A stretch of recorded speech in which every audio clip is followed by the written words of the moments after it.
یہی خرابی، یہی بربادی اور تباہی اہل سیاست میں بھی ہے۔ حکومت اور اپوزیشن، بھئی یہ بھی تو ایک سیاسی اختلاف ہے، وہ کیا کر رہے ہیں؟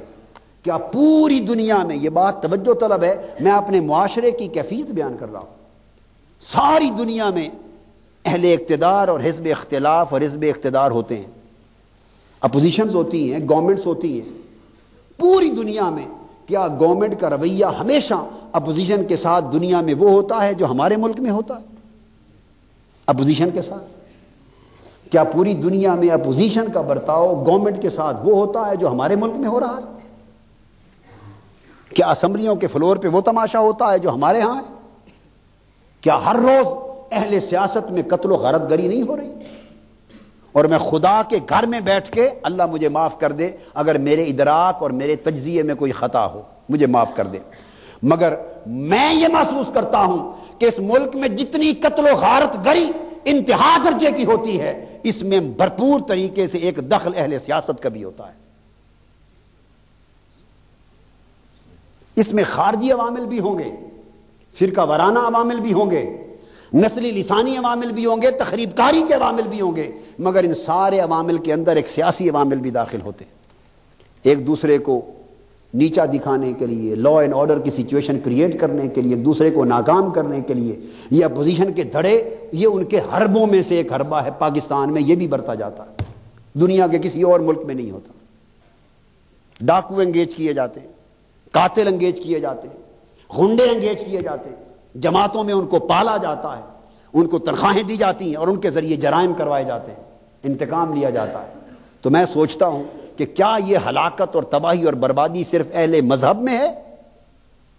جواب آتا ہے نہیں، یہ اس ملک میں اہل سیاست میں بھی ہے، سیاسی لیڈر بھی یہی کچھ کرتے ہیں۔ سندھ میں کیا ہوتا ہے، پنجاب میں کیا ہو رہا ہے، سرحد میں کیا ہو رہا ہے، کراچی میں کیا ہو رہا ہے، بلوچستان میں کیا ہوتا ہے۔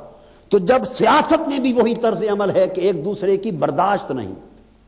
مذہب میں بھی وہی طرز عمل ہے کہ ایک دوسرے کی برداشت نہیں، تو پتہ یہ چلا کہ یہ خرابی بنیادی طور پر صرف اہل مذہب اور علماء طبقے کی نہیں، یہ اہل سیاست اور سیاست دانوں کی بھی ہے۔ تو یہ ساری خرابی بنیادی طور پہ اس معاشرے میں ہے، اس میں تعلیم کا فقدان ہے، یہ شعور اور تعلیم میں معاشرہ بہت پیچھے رہ گیا ہے، قدریں ختم ہو گئی ہیں۔ تو دراصل ایک ہمہ گیر تعلیمی اور شعوری تبدیلی کی ضرورت ہے۔ یہی وجہ ہے کہ تحریک منہاج القرآن اس نتیجے پر پہنچی کہ اس ملک کی سیاست اور اس ملک کے سو کال انتخابات اور انتخابی عمل، اس دھندے میں اپنی جد و جہد کو جاری رکھنے سے 100 سال سے بھی اس ملک اور اس قوم کے لیے کوئی خیر پیدا نہیں ہو سکتی۔ یہ سب فتنہ اور فساد کا عمل ہے۔ بنیادی کام جو کرنے والا ہے، جس سے معاشرہ محروم ہے، وہ ان قدروں کو زندہ کرنے کی ضرورت ہے، شعور اور تعلیم کے ذریعے، کہ اگر شعور اور تعلیم کے ذریعے وہ قدریں اجاگر ہو جائیں تو ہمارا طرز فکر بدل جائے، طرز عمل بدل جائے، ہم ایک دوسرے کو برداشت کرنے لگیں، اچھے برے کی تمیز کرنے لگیں، خیر و شر میں امتیاز کرنے لگیں۔ اگر یہ تبدیلی ہماری زندگیوں میں آ جائے تو میرا خیال ہے کہ خود بخود ملک اور قوم کے حالات بدل جائیں گے۔ تو یہ وہ کیفیتیں ہیں جو اللہ پاک نے یہود کے حوالے سے بیان کی اور آج ہمارے معاشرے میں کثرت کے ساتھ یہ درکار آئی۔ اسی باب میں ایک آخری حکم آ گیا جس کو ختم کریں، کل سے اور مضمون شروع ہو جائے گا، وہ بھی اسی باب سے متعلق تھا۔ وہ 53واں حکم ہے، آیت نمبر 120 میں اللہ پاک نے فرمایا وَلَن تَرْضَىٰ عَنْكَ الْيَهُودُ وَلَا النَّصَارَىٰ حَتَّىٰ تَتَّبِعَ مِلَّتَهُمْ قُلْ إِنَّ هُدَى اللَّهِ هُوَ الْهُدَىٰ وَلَئِنِ اتَّبَعْتَ أَهْوَاءَهُمْ بَعْدَ الَّذِي جَاءَكَ مِنَ الْعِلْمِ مَا لَكَ مِنَ اللَّهِ مِنْ وَلِيٍّ وَلَا نَصِيرٍ۔ فرمایا مسلمانوں یاد رکھ لو کہ یہود اور نصارہ، پورا عالم یہودیت اور عالم عیسائیت، لن ترضا عنک، وہ آپ سے کبھی راضی نہیں ہوں گے۔ یہودی اور نصرانی آپ سے کبھی بھی راضی نہیں ہوں گے اور کبھی خوش نہیں ہوں گے اس وقت تک حتی تتبع ملتہم، یہاں تک کہ تم اپنی ملت، اپنی ثقافت، اپنے نظریہ حیات کو چھوڑ کر ان کے نظریہ حیات اور ثقافت کو اپنا نہ لو۔ جو بات ابھی میں نے تشریحاً کہی تھی وہ قرآن مجید کی نص میں آ گئی، حتی تتبع ملتہم۔ یہاں تک کہ تم ان کے مذہب یعنی ان کی طرز زندگی، ان کے نظام حیات، ان کی طرز بود و باش اور ان کے نظریہ حیات اور ان کی ثقافت کو اگر اپنا نہ لو اور اپنے دین کی ثقافت کو جب تک، اپنی ملت کو جب تک چھوڑ نہ دو اور ان کی ملت اور ان کی راہ پر جب تک چل نہ پڑو، اس وقت تک تم کچھ کر لو یہود و نصارہ کی دنیا تم سے راضی نہیں ہوگی۔ اور فرمایا سنو، فرما دے میرے حبیب ان کو کہ یہ غلطی نہ کرنا،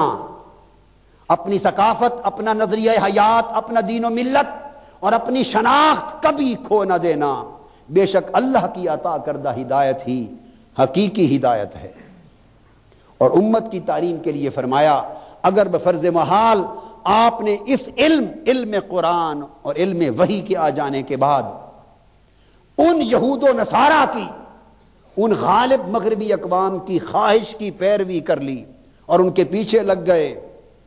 اگر تم ان کے پیچھے لگ گئے جیسا کہ ہم ان کے پیچھے آج کل لگ چکے ہیں، ہماری حکومتیں لگ گئی ہیں، لیڈر لگ گئے ہیں، اللہ نے منع فرمایا تھا وَلَئِنِ اتَّبَعْتَ أَهْوَاءَهُمْ، اگر تم نے ان کی خواہشوں کی پیروی کر لی اور ان کے پیچھے لگ گئے تو کیا ہوگا؟ پھر اللہ کا ایک ایسا عذاب آئے گا،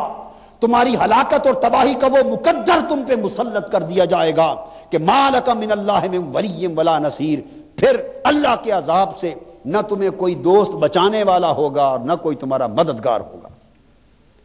ہم اپنی ملت کو چھوڑے جا رہے ہیں، ان کی باطل ملت کی طرف دوڑے جا رہے ہیں اور نتیجتاً اللہ کا عذاب اس کی آمد ہے، اس کی لپیٹ میں ہے، اور اللہ نہ کرے کہ جب اس کی کامل لپیٹ میں آ گئے تو پھر اس دنیا میں نہ کوئی دوست ہوگا امت مسلمہ کا جو اللہ کے عذاب سے اس امت کو بچائے، نہ کوئی مددگار ہوگا۔